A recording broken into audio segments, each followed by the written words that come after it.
Greetings and salutations, everyone, and welcome to another installment of An Old Testament Academic Reacts. Today, we are going to react to Matt Baker's YouTube channel, Useful Charts, who explains history and religion through what else but useful charts. So, for those who do not know Matt Baker or his YouTube channel, I will go ahead and leave a link to his channel in the description below. In this video, though, we are going to cover or react to his video on the 37 characters found through archaeology. That is, biblical characters found through archaeology. So, if you guys like this sort of content, please don't hesitate to hit the like button and subscribe. And if you wish to support the channel financially, I'll go ahead and leave a link to my description of my Patreon in the description below. So, without further ado, let's get right into the video. Hi, this is Matt Baker. A few weeks ago, I did a video on the complete family tree of the Bible using our new biblical family tree poster. I didn't talk about whether or not the characters were historical. I simply went through the tree as it is described by the Bible. Now, while this video was generally very well received, I did get several comments like this. Fun fact, this is based on completely made up fiction. Amazing chart of fiction. All fiction. This has nothing to do with history. Well, here's the thing. The Bible... I'm sorry, but this reminds me of that show with, Captain Ricard from Star Trek The Next Generation. That guy had his own show called Fact or Fiction in the 90s, and he would present these scenarios and you had to guess whether they were fact or fiction, and every time they were fiction he would say, "We made it up. It was fiction. It's a complete fabrication." On and on and on. That's what this reminds me of. So I'm sorry, I just thought that was funny with that little tidbit there. Is neither fiction nor is it nonfiction. Those categories simply didn't exist back then. When ancient people wrote, they often mixed stories designed to make a point, with certain details based in reality. And on top of this, it's important to remember that the Bible was written by many authors in several different genres over a long period of time. So it's ridiculous to try and use one word, such as fiction, to describe the whole thing. And it's even more ridiculous to say that the Bible has nothing to do with history. There are actually plenty of historical characters mentioned in the Bible. So what I thought I'd do in this video is show you 37 Bible characters that are absolutely 100% not fictional. In every case, these are individuals whose names have been found in the archaeological record. In other words, absolutely, and I can certainly relate to these comments because I get them all the time. And I absolutely agree with him, or completely agree with him. It is incorrect to say the Bible is fiction or non-fiction, because this is going to be an anachronism, and it is not what the authors intended or would have thought back then. Moreover, it's going to depend on the genre of the text as well, whether it's prose, poetry, historical narrative, or apocalyptic literature. For example, Genesis chapters 1 and 2 were written in prose and poetry, whereas the Book of Kings, that is 1st and 2nd Kings, was written mostly, if not in its entirety, written in historical narrative. And then you get apocalyptic literature written in the prophets, the major and then the minor prophets. So to say that it is fiction or non-fiction is just factually incorrect, or at least it's an anachronism. So, yeah. in other words, outside of the Bible. But before I dive into it, let me tell you... we're just going to go over the his sponsor here. He just goes through his sponsor here. I think it's 315. We get to right there. 313, okay? Or 17, excuse me. Archaeologists who study the ancient Near East. Basically, ancient history can be divided into three main periods: the Bronze Age, the Iron Age, and Classical Antiquity. The Bronze Age goes from around 3300 to 1200 BCE. So in terms of the Bible story, this covers everything from shortly after Adam and Eve to the time of Moses and Joshua. The Iron Age then goes from around 1200 BCE to 500 BCE. So that covers everything from the period of the Judges to the destruction of the kingdom of Judah by the Babylonians. Finally, everything from 500 BCE onwards is what we call classical antiquity. So that's the rest of the chart. In this video, we're only talking about the Hebrew Bible, or what Christians call the Old Testament. So really, only the Bronze Age and the Iron Age are of interest to us. This is because almost all of the stories found in the Hebrew Bible occur during these two periods. In contrast, everything from the Apocrypha and the New Testament occurs during classical antiquity. I'll perhaps look at characters from those sections of the Bible in a Just trying future to check video. the time. Let me now use this chart to highlight the 37 Bible characters that have been found in the archaeological record. What do you notice? Almost all of them are from the Iron Age. There's a few from the beginning of classical antiquity, but there are zero, I repeat, zero from the Bronze Age. This is a very important point that for some reason doesn't get the attention that it deserves, but it's absolutely crucial for understanding the Bible. You see, the Hebrew Bible is basically an Iron Age book. So it should come as no surprise that the Iron Age parts of the Bible are full of characters whose names can be found in the archaeological record, whereas the Bronze Age parts are not. Ironically, at some point, it became popular in certain atheist circles to state that the Bible was written by a bunch of Bronze Age goat herders. Which is ridiculous because the Bible was actually written by a bunch of Iron Age city dwellers. Sure, those Iron Age city dwellers wrote that their ancestors were Bronze Age shepherds, but the people doing the actual writing were from the Iron Age. Now, Absolutely, he's correct. Most of the books that we have that were written in the Old Testament are from the Iron Age. So it also depends on which hypothesis you use, whether it's the documentary hypothesis or the supplementary hypothesis. This is going to vary. It actually varies within circles of the documentary hypothesis when these books in the Old Testament were written as well. So, for example, I think, though, that there is evidence within the Pentateuch, or at least majority of the Pentateuch, that it was written, or that it dates or comes from the late Bronze Age.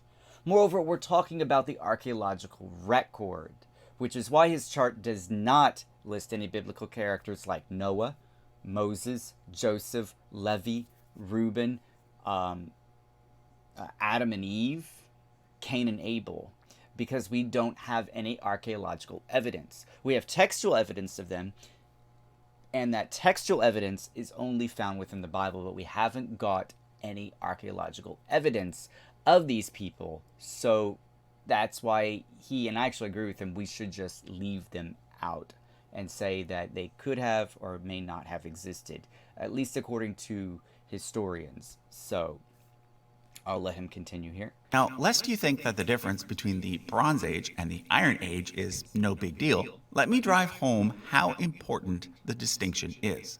During the Bronze Age, the eastern part of the Mediterranean Sea saw the rise of many great civilizations, such as the Egyptians, Hittites, and Greeks. But then, around the year 1200 BCE, something strange happened. Archaeologists refer to it as the Bronze Age collapse because rather suddenly the Egyptians, Hittites, and Greeks all went into decline. What followed was an approximately 250-year-long period known as the Greek Dark Ages. What exactly caused the collapse is debated. It may have been a volcano that caused ash to fill the sky, leading to drought. Or it could have been a pandemic, or a major war, or migrations, or a combination of all these things.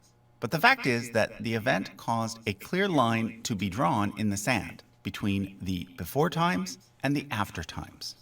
By the time that the Iron Age people started to once again record things, their memory of the before times was blurry, which is why the ancient Greek accounts of what happened during the Bronze Age, such as the stories found in the Iliad and Odyssey, are very different from the ancient Greek accounts of what happened during the Iron Age, such as the histories written by Herodotus.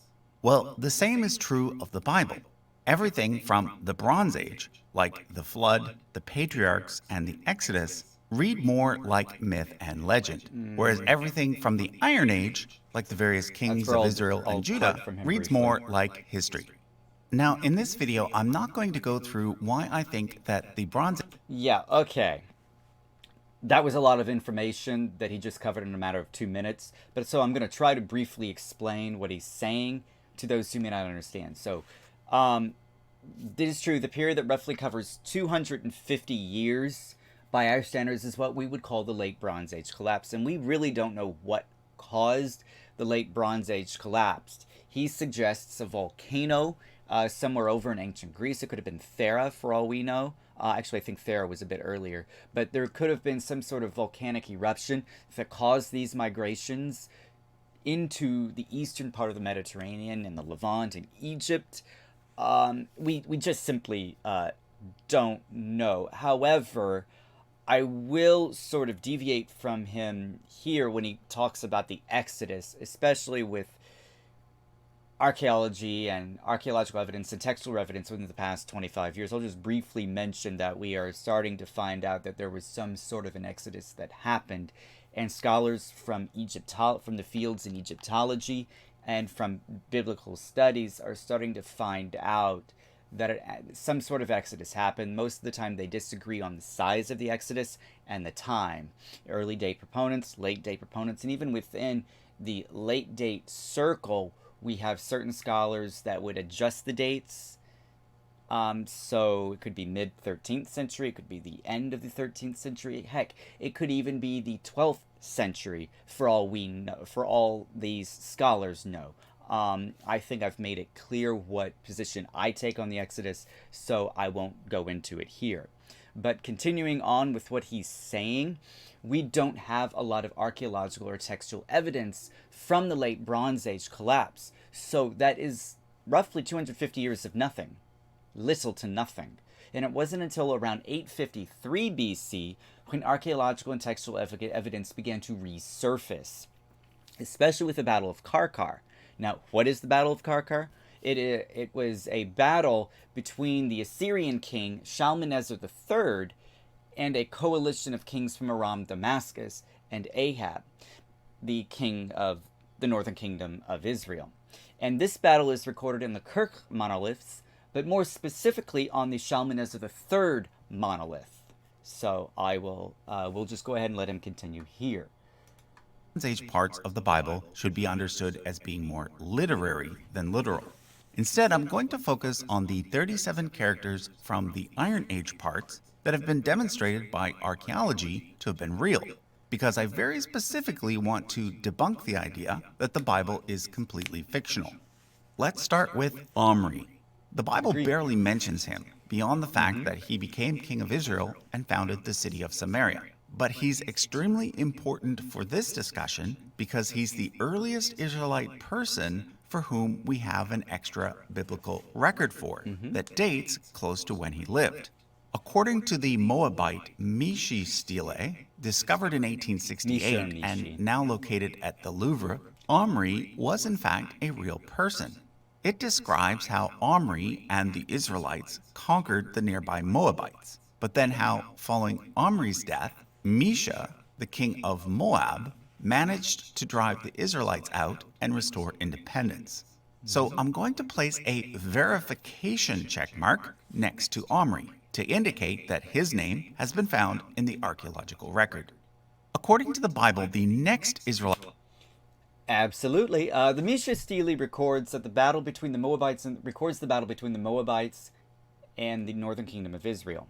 This account is also recorded in the Bible in the Old Testament in 2 Kings chapter 3. And each text, that is the Mishi stele and 2 Kings 3, corroborate each other in that Omri's vassal was lost and that Moab gained its independence from the northern kingdom of Israel.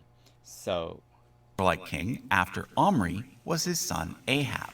The Bible has a lot more to say about Ahab, who was married to Jezebel and who reigned during the time of Elijah the prophet. However, Ahab is also mentioned outside of the Bible. According to the Assyrian Kirk stele, discovered in 1861 and now located in the British Museum, Ahab the Israelite was one of the 11 kings who allied together to fight the Assyrians in the year 853 BCE. That same stele also mentions Ben-Hadad II, the king of Aram Damascus in Syria, who also appears in the Bible as a sometimes enemy, sometimes ally of Ahab.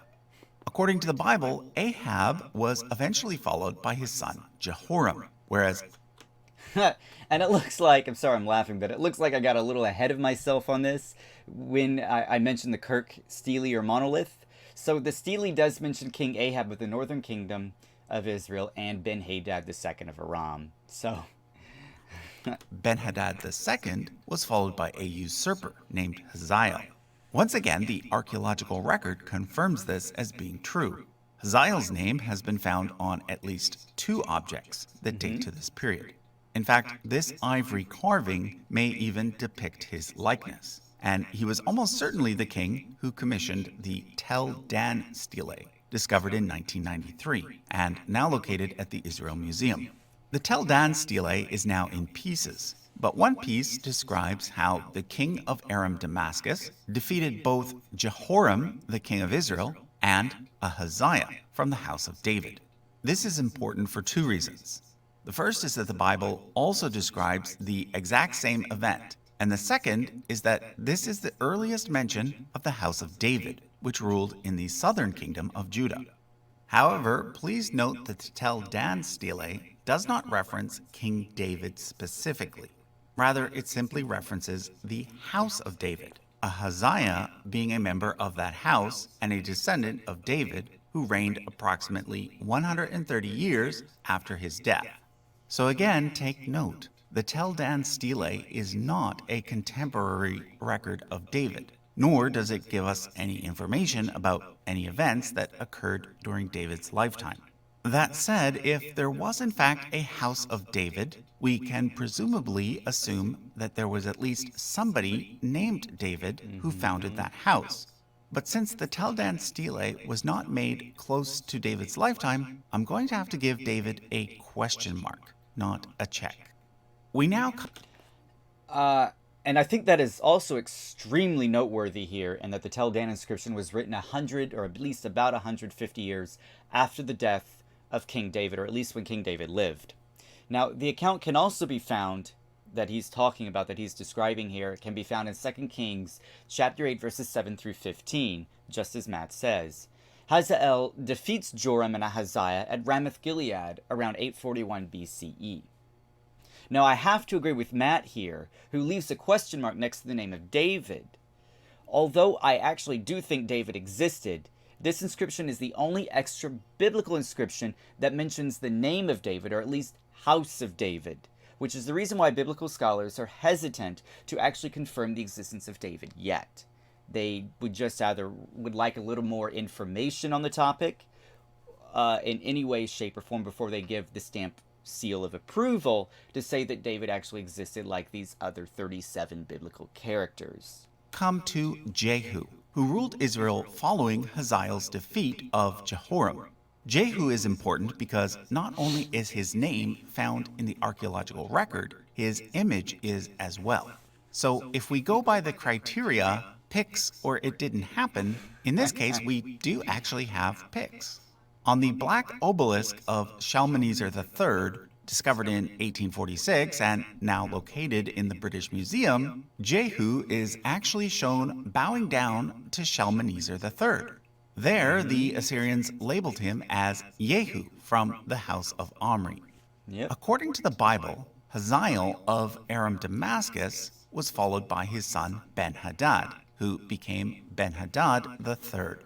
This too has been confirmed by archaeology on the Zakar stele.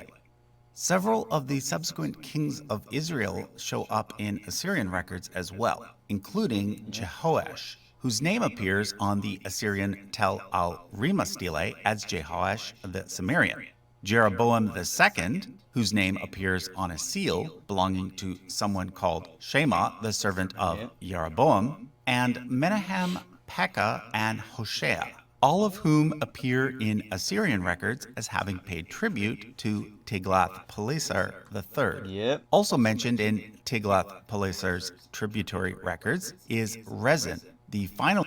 Yeah, all right. So that was a lot of kings he just went through in a matter of 2 minutes. So I'm going to try my best to go through them one by one. So, moreover, it is also interesting the sheer number of kings that are found archaeologically. Now, he is correct that all of these kings did pay tribute to Tiglath-Pileser III. For example, Jehu from 2 Kings chapter 10 paid tribute to Tiglath-Pileser III. And yes, the black obelisk depicts Jehu bowing down to the Assyrian king as his vassal.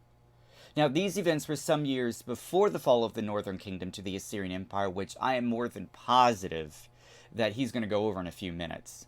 So just keep up with it.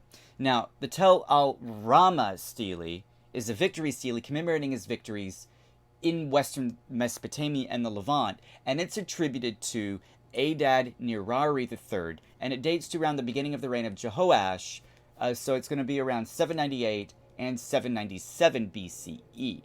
Now, the Shammah stele, seal, which bears the name of Jeroboam, is the seal of a servant during his reign. And finally, not only do these kings, Menahem, Pekah, and Hoshea, pay tribute to Tiglath-Pileser III, but two are mentioned in the archaeological record. You've got Menahem, who is mentioned on a bulla, or a seal impression dating to the time before the Babylonian exile, and Hoshea is mentioned in another bulla, which dates belonging to Abdi, servant of Hoshea. So if this is authentic, which I think it is, it would be the only extra-biblical mention of his name. King of Aram Damascus, who shows up in the Bible in both 2 Kings and Isaiah.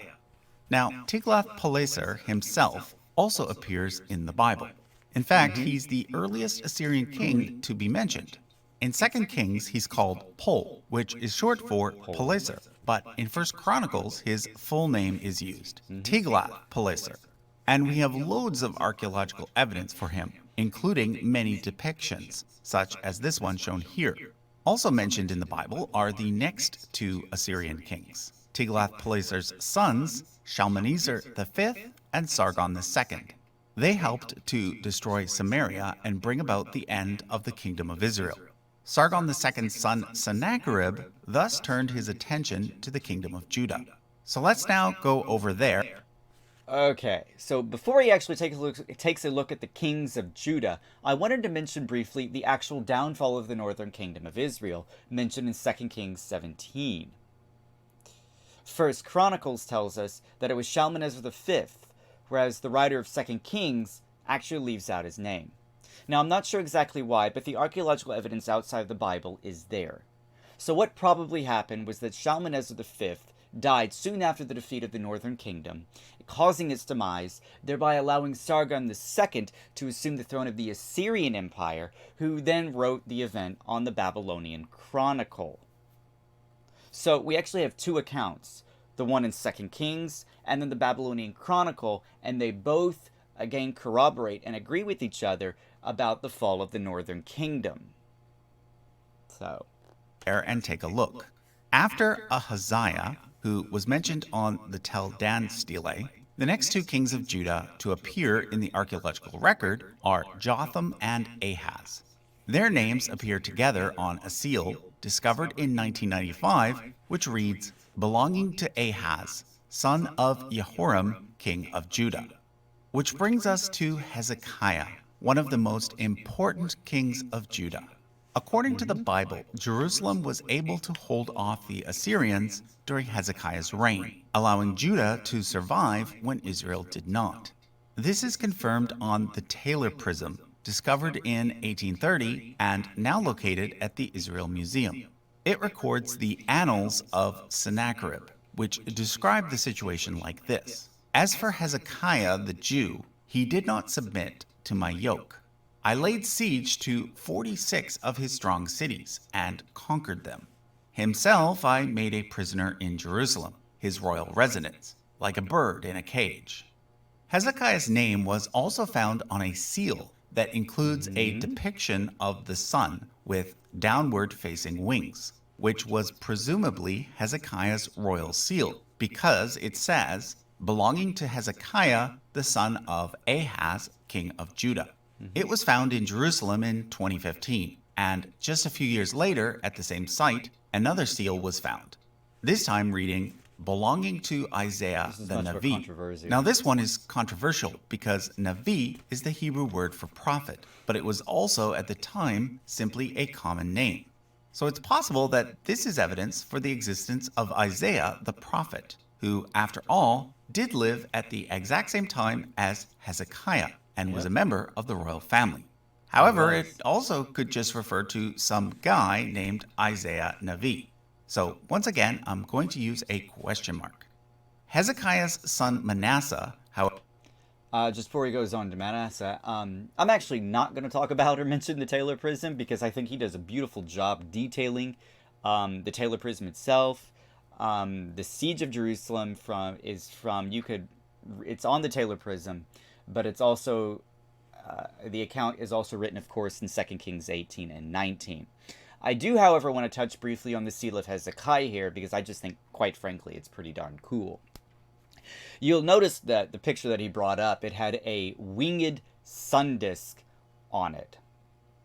Now, it is suggested that the image on his seal is Egyptian iconography, which hints at the influence of ancient Egypt, which dates all the way back to the Exodus I mentioned earlier. That's how much of an influence Egypt had on Israel, or at least Israel and Judah. Now, I'll also admit that to be safe, it is just an ancient Near Eastern winged sun disk because they're also littered throughout the ancient Near East. But I think that because of such a profound Egyptian influence on the Israelites, that is the Israelites and the Judeans, that it's actually Egyptian. So, but as for the seal here, the Isaiah seal or whatever, it could possibly bear the name of the prophet Isaiah because the word Navi means prophet. But I'm going to err on the side of caution here, or err on the side of caution, with however you decide to pronounce that word, and say that the name on the seal could be, but it could also be just the name of a man called Isaiah. So I think that it is Isaiah, but I also understand the reason why he puts a question mark there. It makes perfect sense to me. However, does get a check mark. He's mentioned on the prism of Esarhaddon as having given tribute to Assyria. Esarhaddon is, of course, mentioned on the prism too, as well as in the Bible. So that's yet another check mark. The Bible even gets a little detail right about the transfer of power between Sennacherib and Esarhaddon. Assassination. It says that one of Esarhaddon's brothers, named Adramelech, murdered their father Sennacherib. This fact is recorded in several contemporary sources. So that's yet another historical person mentioned in the Bible, and another historical event that the Bible gets correct. The final Assyrian king to be mentioned in the Bible is Ashurbanipal. After his reign, the Assyrians actually declined in power, which was of great benefit to Judah because it allowed Judah to really thrive. This occurred during the reign of Josiah, which is when the initial version of the biblical Book of Kings was likely written. Unfortunately, we do not have any archaeological evidence for Josiah, but we do have evidence for the high priest who served under him, Hilkiah.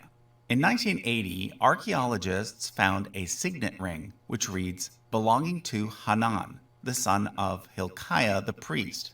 Because the ring was able to be dated to the time of Josiah, and because the word priest appears on it, this is almost certainly evidence that the Hilkiah of the Bible was indeed a real person. Now, up to this point, I haven't mentioned any Egyptian pharaohs. And before he delves into the Egyptian pharaohs, he's absolutely correct. We haven't got any archaeological evidence of Josiah, but we do have something called indirect evidence of Josiah's existence with the seal he just mentioned. So we've got this synchronism with Hilkiah, the priest, and Josiah. And because we have the archaeological evidence of the priest Hilkiah, and Hilkiah is linked with Josiah, we have textual evidence found within 2 Kings 21, or that evidence is found with 2 Kings 21. We have then evidence that Josiah could have existed. So the seal of Hilkiah, but because the text tells us that Josiah was king while Hilkiah was the priest, we can only say that we have indirect evidence of Josiah's existence. So now I will allow him to talk about the pharaohs. That's because I've already done an entire video on the pharaohs mentioned in Which the is a Bible, pretty cool which video. I'll link I to in the recommend you description. try and you check But that let me video quickly out. summarize. There I'll are leave a link in exactly that description, 5 in the pharaohs description for that mentioned one by too. name in the Bible. And no, the Pharaoh of the Exodus isn't one of them. The Bible simply refers to him as Pharaoh, which actually makes sense because, like I said earlier, the Exodus took place during the Bronze Age, and therefore it was a distant memory by the time of the Iron Age. However, the Bible does mention Shawshank, who it calls Shishak, who reigned during the time of Rehoboam and Jeroboam. It also mentions Osorkon IV, who it calls King So, and Taharka, who it calls Tirhaka. These 2 pharaohs reigned around the time of Hezekiah. Next, there's Pharaoh Necho II, who, according to the Bible, was responsible for killing King Josiah. Finally, there's Necho's grandson, Hophra, who reigned around the time that Judah fell to Babylon. Which brings me to the most famous foreign ruler mentioned in the Bible, You know him. Nebuchadnezzar, king of... Neb II, folks. So before he gets into Nebuchadnezzar II, I wanted to mention Hophra, who is also mentioned in Jeremiah 44, verse 30, because it doesn't sound Egyptian. In Greek, his name is Aprias, and in Egyptian, his name is actually Hua Ibre. But in 2021, a farmer found a stele which had a winged sun disk and the cartouche of Hua Ibre. Hophra, in other words. He was the 4th pharaoh or king of the 26th dynasty. Moreover, Shishak is mentioned on the Bubastite portal, which depicts his campaigns in the Levant, corroborated also in 1 Kings 14, verses 25 through 28.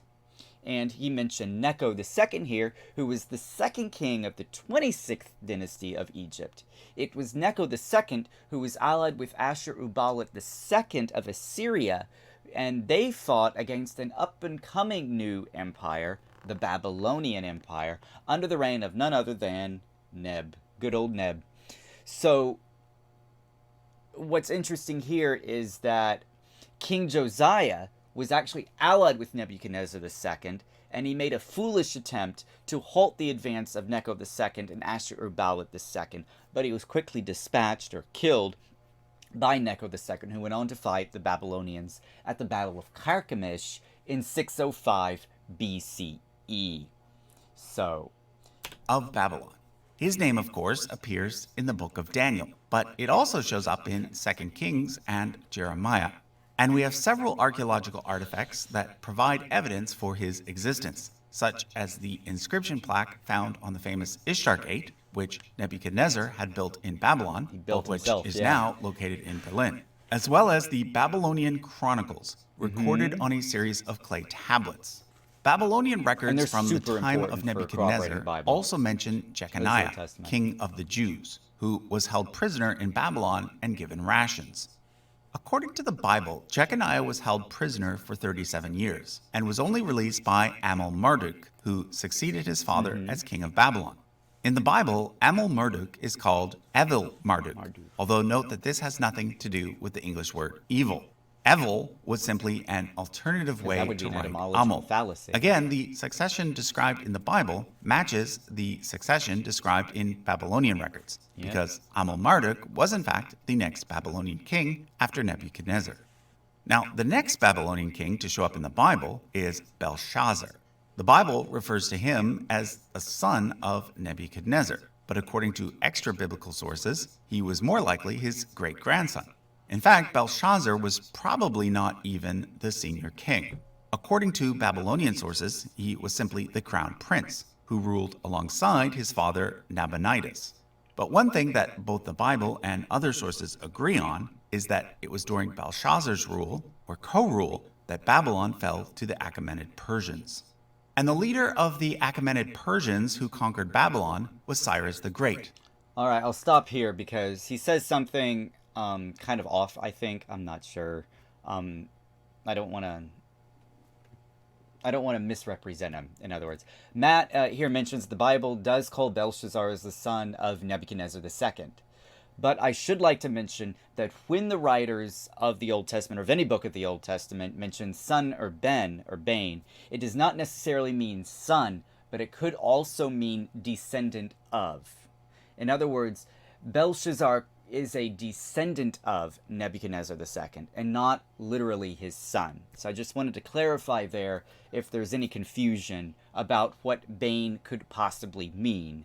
So I'll let him go on here and talk about the Achaemenid Empire and Cyrus the Great now. So the book of Isaiah actually refers to him as the Messiah because it was Cyrus who decreed that the Jews could return to Jerusalem and rebuild the temple. The book of Ezra describes Cyrus's decree like this: "Any of the Lord's people among you may go up to Jerusalem in Judah and build the temple of the Lord, the God of Israel, the God who is in Jerusalem, and may their God be with them." In 1879, archaeologists found the Cyrus cylinder, originally located in Babylon, but now housed in the British Museum. It describes Cyrus's decree like this: "To the other side of the Tigris River, where many sanctuaries had been abandoned for a long time, I returned their gods to their places, and I let them dwell in eternal abodes. And I gathered all their inhabitants and returned them to their dwellings." So this is a very good example of how the Bible is definitely not all fiction. The Bible records this very important historical event that occurred right around the transition between the Iron Age and classical antiquity. From this point forward, we no longer have to rely entirely on archaeological finds to learn about the past. Because, starting with the Persian period, ancient people started recording history in a different way, a more straightforward way, with less embellishments and more details. The best example of this is the Greek writer Herodotus, who is called the father of history, and who Also lived the father right of around lies. this time. Herodotus was born shortly after the reign of Darius I, and he died during the reign of Artaxerxes I. Yep. These two Persian kings are mentioned both in the Bible and in the works of Herodotus. So that brings our total up. So I want to mention something here because he mentions Herodotus. I will say no scholar debates the existence of Darius or Darius the First or Artaxerxes the First, but Herodotus really isn't a good source from which to glean information. So you really have to. It's nuanced, is what I'm saying. Yes, there's some history there found within the pages of Herodotus, but there are some historical inaccuracies on those same pages written by Herodotus. So I just wish to inform you guys that Herodotus really isn't the most reliable person. Yes, Matt is correct that Herodotus does mention both kings. However, some of the writings are embellished. Again, just to reiterate. The Behistun inscription, which is a trilingual inscription on a rock cliff, it's also the Rosetta Stone for Akkadian, identifies Darius I, who is also mentioned in the books of Ezra, Nehemiah, and Haggai, as Matt here has in his chart. Moreover, Artaxerxes, the Ahasuerus mentioned at the beginning of the book of Esther, has a rock-cut tomb in the necropolis known as Naqsh-e-Rostam in Iran. Other kings buried there are Xerxes and Darius II. So, Up to 37 Bible characters who were real historical people. And that's just the Old Testament, or Hebrew Bible. Let me know in the comments if you'd like to see a similar video about the New Testament. And all right, guys. Well, that will conclude this installment of An Old Testament Academic Reacts. As always, let me know your thoughts in the comments section below, and do not forget to hit like and subscribe to the channel. And as always, thanks you guys for watching.